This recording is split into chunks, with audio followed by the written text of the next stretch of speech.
Ce que je voudrais dire, c'est qu'il y a un certain nombre de choses, de propos, d'écrits qui sont véhiculés autour des manifestations, pas forcément par tous les manifestants, qui ne sont pas exacts. La première chose, c'est qu'il n'est pas question d'étendre au-delà des professions de santé l'obligation de vaccination dans la loi.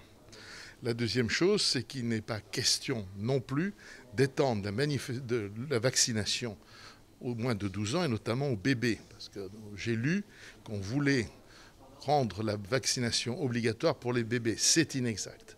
Enfin, il y a un point qui a été soulevé qui est propre aux structures hospitalières, notamment au CHPG.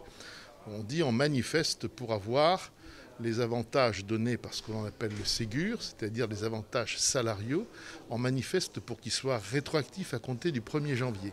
Cette décision a déjà été prise en juin et donc ce n'est pas normal que l'on manifeste pour quelque chose qui est déjà décidé.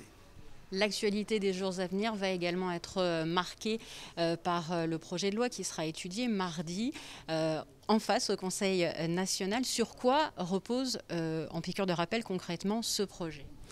Ce projet a été travaillé d'abord par le gouvernement. Il a été travaillé par le Conseil national qui a amendé le projet de loi. Les amendements qui nous ont été communiqués par le Conseil national, nous considérons qu'ils sont tout à fait acceptables. Nous avons eu un dialogue très riche avec le Conseil national et maintenant nous attendons le vote par le Conseil national qui interviendra mardi.